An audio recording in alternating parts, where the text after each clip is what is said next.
Hello students. मागच्या लेक्चरला आपण walk a little slower daddy ही कविता पाहिली. या कवितेचा पूर्ण अर्थ आपण समजून घेतलात. आता आपण या कवितेचा स्वाध्याय पाहणार आहोत. तुमच्यासमोर आपण दोन स्टांजाज आणत आहोत. यासमोर एक्स्ट्रॅक्ट 1मध्ये स्टांजा नंबर 1 आणि स्टांजा नंबर 2 या ठिकाणी तुम्हाला या ठिकाणी अभ्यासासाठी ठेवलेले आहेत. Walk a little slower daddy, sed a little child, so small, I am following your footsteps and I don't want to fall. Sometimes your steps are very fast, sometimes they are hard to see. So, walk a little slower, daddy, for you are leading me. आता या ठिकाणी आपण हे दोन stanzas पाहतोय. ह्याच्यावरती exercise आपण पाहूया. First of all question number 1. या ठिकाणी आपल्याला काही फिल इन ब्लँक्स आहेत. Put the word in a given bracket in the proper blank. आता या ठिकाणी आपल्याला क्वेश्चन 1 मधील A, the dash is talking to its dash. आता ह्या ठिकाणी आपण त्याचं उत्तर पाहूया. The father is talking to its child. Next one, the dash is leading and the dash is following. The father is leading and the child is following. Leading and following या ठिकाणी वडील काय करतात की लीड करतात आणि जो लहान मुलगा आहे तो त्या ठिकाणी त्यांना फॉलो करतो. Complex factual questions. What would happen if the child try to walk fast and why. जर तो मुलगा जो आहे तो जर वेगानं जायचा प्रयत्न करत असेल तर काय होण्याची शक्यता आहे. If the child tries to walk fast he may be fall down because he is very small and could not walk fast as like his father. वडिलांच्या प्रमाणे तो मुलगा जो आहे तो पटपट कृती करू शकत नाही आहे. त्यांचा वेग आणि लहान मुलाचा वेग हा वेगळा आहे. त्यामुळे तो प्रत्येक गोष्टीमध्ये आपल्या वडिलांची बरोबरी करू शकत नाही. दोघांच्या वेगामध्ये खूपच फरक आहे.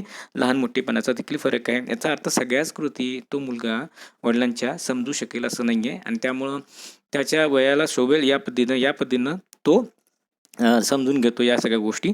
Next one, why would the poet in bracket we have boy oblique child ask his father to walk a little slower. असं उत्तर बघूया. लक्ष द्या. आपला मुलगा वडिलांना स्लो जाण्यासाठी का सांगतोय. The poet or child asks actually his father to walk little slower because his steps are very fast and so sometimes they are hard to see. या ठिकाणी त्यांच्या ज्या स्टेप्स आहेत त्या खूपच फास्ट आहेत आणि त्याच्यामुळे बऱ्याच वेळेला बऱ्याच गोष्टी याच्याकडून ऑब्झर्व करणे राहून जाऊ शकतं याकरता. Next, number C, find and write the pair of rhyming words from the extract. ह्या ठिकाणी रायमिंग पेअर्स आपल्याला दोनच मिळतात. Small, fall, sea, me. Now the last question of the extract. What qualities your parents elders would you like to adopt. आता या ठिकाणी I would like to adopt many more qualities to become a good citizen. तुम्ही तुमच्या पालकांच्याकडून कोणत्या गोष्टी adopt कराल, कोणते तुमचे गुण आहेत ते अडॉप्ट कराल. I would like to adopt many more qualities to become a good citizen. मला एक आदर्श नागरिक समाजामध्ये बघण्याकरता बऱ्याच चांगल्या गोष्टी मी त्यांच्याकडे घेऊ शकेल. So these qualities are punctuality. त्याच्यामध्ये punctuality, hard working, honest and confident, respect to elders, helpful nature etcetera. सर्वांना मदत करण्याचा स्वभाव, त्यानंतर इतरांना वडीलधाऱ्या व्यक्तींना आपण आदर देतो, कॉन्फिडन्स या ठिकाणी आत्मविश्वास असणे, हॉनेस्ट प्रामाणिकपणा असणे, हार्डवर्किंग याचा अर्थ कष्टाळूपणा, पंक्च्युअलिटी, शिस्तबद्धता या सर्व गोष्टी या ठिकाणी असणे गरजेचं आहे. हे सर्व गुण या ठिकाणी आपण घेऊ शकू. आता आपण अगेन परत आपण पहिले दोन स्टांजा आहेत त्याच्यावरचे जे प्रश्न आहेत ते परत एकदा पाहूया. आपल्यासमोर काही फिल इन ब्लँक्स दिलेले आहेत 2, ते आपण भरलेले आहेत. त्यानंतर प्रश्न विचारला, what would happen if the child try to go walk fast and why. या ठिकाणी मुलगाने जर वेगानं जायचा प्रयत्न केला तर काय होईल. या ठिकाणी बऱ्याच गोष्टी त्याकडून मिस होण्याची शक्यता आहे. Why would actually the poet ask his father to walk little slower. तो वडिलांना का सांगतो की स्लो जाण्यासाठी. तर या ठिकाणी बऱ्याच गोष्टी त्याकडे राहून जातील. जर त्याची वडिलांचा स्पीड खूपच जास्त आहे आणि त्यामुळे बऱ्याच गोष्टी त्याच्या ऑब्झर्व करायच्या राहून जातील अशी त्याच्याकडे. त्यानंतर आपण रायमिंग पेअर्स पाहिलेले आहेत, रायमिंग वर्ड्स पाहिलेत आणि काही क्वालिटीजबद्दल आपल्याला प्रश्न विचारलेले आहेत. त्याच्यामध्ये आपण क्वालिटीज पाहिल्या, punctuality, hard working, honest, confident, respect to elders, helpful nature etcetera. Now will move to the next 2 stanzas. आता याच्यामध्ये पुढचे 2 स्टांजाज आपल्यासमोर येतात. या ठिकाणी some day when I am all grown up you are what I wanted to be then I will have a little child who will want to follow me and I want to lead just right and know that I was true. So walk a little slow daddy for I must follow you. मला तुम्हाला या ठिकाणी तुमचं अनुकरण करायचं आहे, मला तुम्हाला फॉलो करायचं आहे. या संदर्भात आपण याचा पूर्ण डिटेल मिनिंग मागच्या याच्यामध्ये पाहिलेलं आहे. आता याच्यावरची आपण प्रश्न पाहूया. या ठिकाणी द क्वेश्चन अँड आन्सर्समध्ये put the words in a given brackets in the proper blanks. Some day the dash will become the dash. Some day the child will become a father. Next one, the dash does not wishes to fall while following its dash. The father does not wishes to fall while following its child. Does the actually word walk refers only to act of the walking? What does the poet actually mean to say? या ठिकाणी त्या वडिलांना काय म्हणायचं आहे? Walk हे फक्त walking ॲक्टिव्हिटीशी related आहे का त्याला नेमकं आणखी काय म्हणायचं आहे? No, the word walk does not refers only to act of walking. म्हणजे या ठिकाणी फक्त चालणे ह्याच कन्सेप्टला महत्त्व न देता सर्व वडिलांच्या सर्वच कृती त्याला त्या ठिकाणी काय करायच्या आहेत? अनुभवाच्या अनुकरण करायचं आहे, त्याचं त्यांना पाहायचे आहेत, त्याच्या बारकाईनं अभ्यास करायचा आहे. The poet use the word walk to refer various ways and directions in the life to become successful. आता या ठिकाणी आपण थर्ड क्वेश्चन पाहूया. Find and write the pairs of the rhyming words from the extract. या ठिकाणी 2 words मिळतात आपल्याला. बी मी हे एक पहिलं पेअर मिळालं, टू यू हे दुसरं पेअर मिळालं. And lastly, we'll see the question number 4. Do you have a role model and what qualities do you appreciate in your role model? आता लक्ष द्या, रोल मॉडेलचा अर्थ एखादा आदर्श तुमच्या समोर येण्याकरता. लक्ष द्या, do you have role model, तुम्ही कोणाला आदर्श मानता का? तुमचा कोण आदर्श आहे का?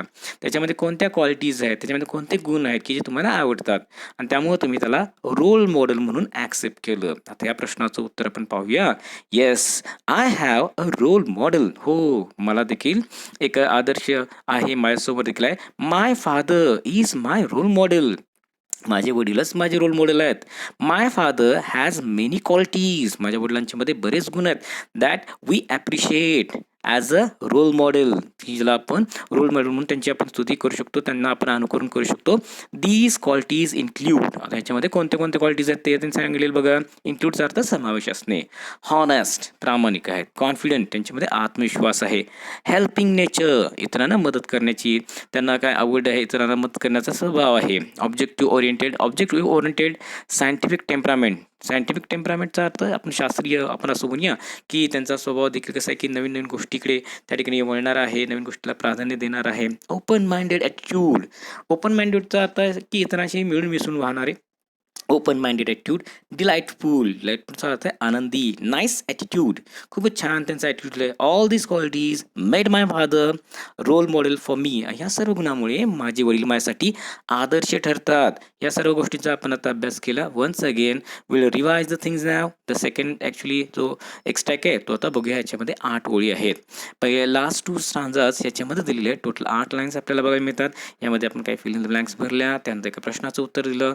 त्यानंतर ह्याच्यामध्ये पाहिलं की yes, no word. Actually walk हा वर्ड या ठिकाणी फक्त चालणी ही कृती अपेक्षित गृहीत न धरता तो सर्वच ॲक्टिव्हिटीसाठी त्या ठिकाणी गृहीत धरला जातो.